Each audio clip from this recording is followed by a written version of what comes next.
Less than a week away from the start of hurricane season, and TECO's getting ready. They're burying power lines to restore power faster in neighborhoods like this one on North Sterling Avenue between Dale Mabry Highway and Himes Avenues. Some neighbors tell us, yes, they did sign up for this work, but they say that they were told that it would be minimally invasive. Now they tell us it's been anything but. ABC Action News reporter Heather Lee joins us live now in the area. Heather, you've been looking into this for the last several days. So what kind of damage are they seeing out there? Well, good morning, Dia. Neighbors say not only are they seeing their front lawns ripped up, which you can kind of see here, my photographer is going to zoom in, but things are being damaged on their property, like irrigation systems and even a stormwater pipe. Hurricane Ian reminded us all how dangerous and deadly a powerful hurricane can be. And as we get ready to enter a new hurricane season, TECO has been working on its storm protection plan. If a hurricane or other severe storm comes through Tampa, while there still may be power outages, the goal of this program is to make those shorter. There's three key pieces to the plan: trimming trees around power lines more often, installing storm strengthening equipment, and putting certain power lines underground. And many neighbors along North Sterling Avenue can agree the work is needed. It just makes sense to put our power lines underground so that we don't have to see power lines hanging across Dale Mabry. It's dangerous.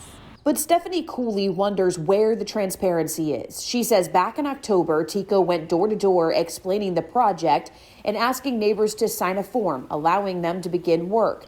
After she signed, she says they never heard back about when the work would start. She says they didn't find out till crews showed up and started digging massive trenches in their front lawns. They told me that the irrigation system that I saw them rip out of the ground and cut apart with power tools was already broken in the first place. And that's not all. A few days ago, they were out here until 2 o'clock in the morning because they broke a water main and they just kept digging. Cherie Jacobs, a spokesperson for TECO, tells us despite the use of special equipment to look for things buried underground, sometimes they do hit things like sewer lines. She says that one in particular was called into the appropriate agency right away. If we're in the city, we report it to the city so those folks can repair that line. She says as for the digging, the method they're using to bury these power lines is in fact less invasive than other methods out there. Like any construction project, it is disruptive while it's occurring.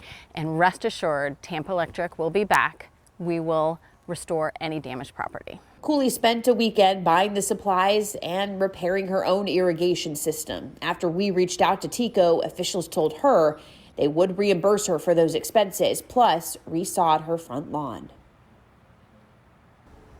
Now, the work in this area is expected to be completed by early July. Now, if you have any issues, any damage from this project that needs to be fixed right away, TECO does want you to email them.